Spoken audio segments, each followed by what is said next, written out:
Welcome friends, শতভিসা education YouTube চ্যানেলে আমাদের প্রত্যেককে স্বাগত।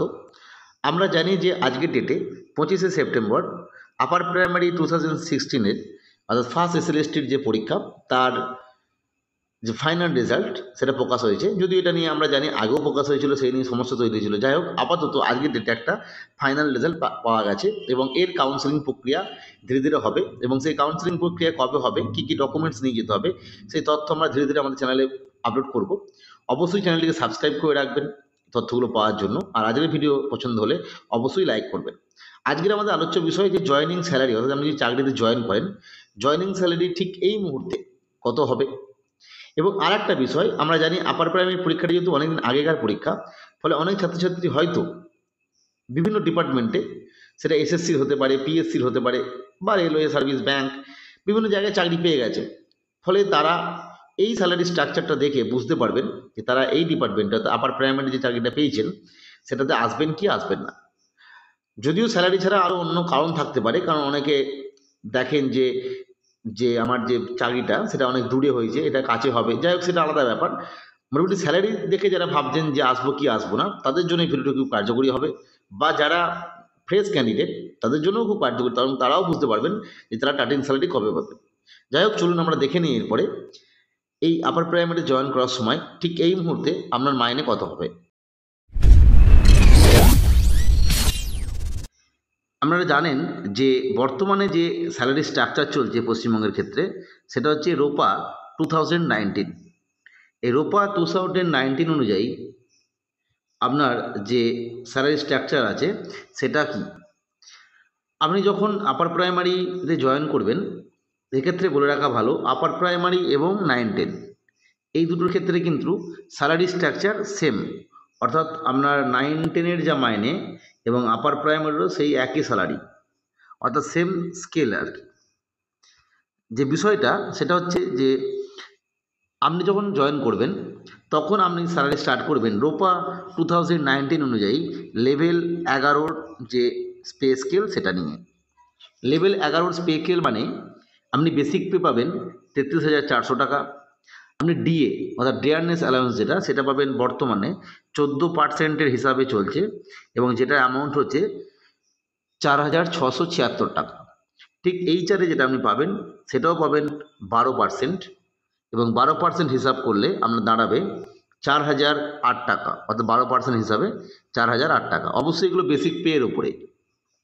নেক্সট মেডিকেল অ্যালাউন্স পাবেন 500 টাকা, এটা প্রত্যেকেরই 500 টাকা, মানে যার যতই স্যালারি হোক না কেন এটা 500 টাকা। এই কটার স্যালারি যে স্ট্রাকচার সেটা যোগ করলে দাঁড়াচ্ছে 42,584 টাকা আপনার গ্রস স্যালারি। এখান থেকে আপনাকে পিট্যাক্স ডিডাকশান করতে হবে, অর্থাৎ পিট্যাক্স হিসাবে আপনাকে 200 টাকা দিতে হবে। যেহেতু অ্যামাউন্টটা বেশি, আমরা জানি যে 200 টাকা এবং 150 টাকার যে পিট্যাক্স রয়েছে প্রফেশনাল ট্যাক্স, সেই প্রফেশনাল ট্যাক্স 200 টাকা বাদ দিলে আপনি একদম হাতে পাবেন ক্যাশ ইন হ্যান্ড, যেটা সেটা হচ্ছে 42,384 টাকা হচ্ছে আপনার স্টার্টিং স্যালারি। এই স্যালারিটা আপনি হাতে পাবেন।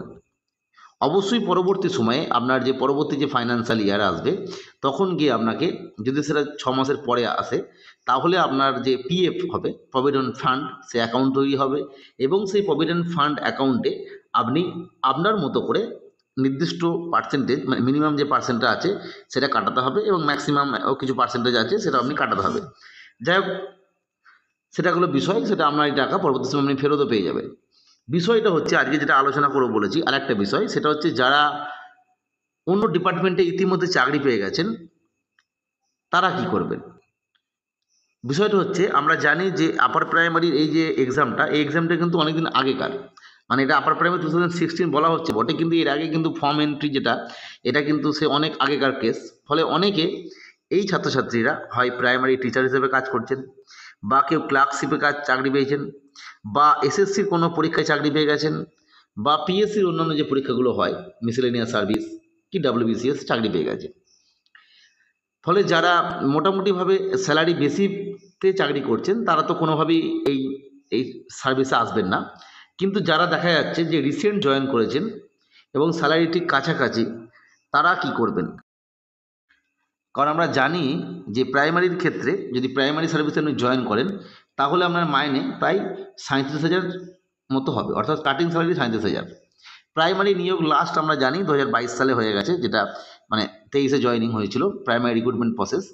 ফলে সেই জায়গায় তারা 37,000 টাকার যে মাইনাস স্টার্টিং স্যালারি, সেই জায়গা থেকে দাঁড়িয়ে তারা কিন্তু যদি এই সার্ভিসে আসতে চান তাদের ক্ষেত্রে ঠিক আছে। এছাড়া আমরা জানি যে পিএসসি ক্লার্কশিপ 2019-এর যে এক্সাম, তারও রেজাল্ট অনেক দিন বেরিয়েছে। আপনি যদি ক্লার্কশিপে জয়েন করতেন তাহলে আপনার প্রায় মাইনে স্টার্টিং স্যালারি ছিল 29,000। যেহেতু মোটামুটি 3 বছর হয়ে গেছে, এটা 3% করে ইনক্রিমেন্ট আমরা জানি যে নর্মালি হয়। ফলে 3 বছর ইনক্রিমেন্ট হয়ে যাওয়ার পর এই স্যালারিটাও এখন বর্তমানে কিছুটা আপার প্রাইমারি থেকে কম আছে।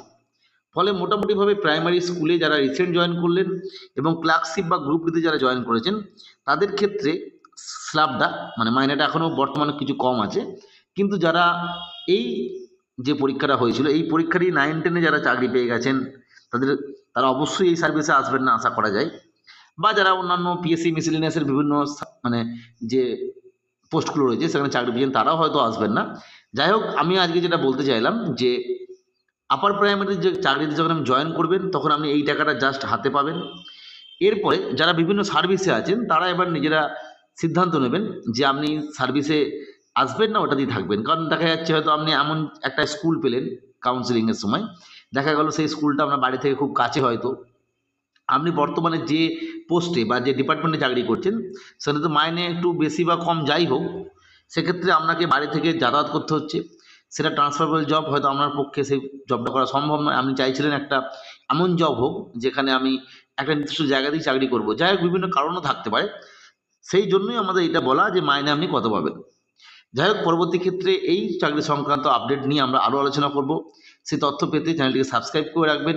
আজকের ভিডিও দেখার জন্য প্রত্যেককে অসংখ্য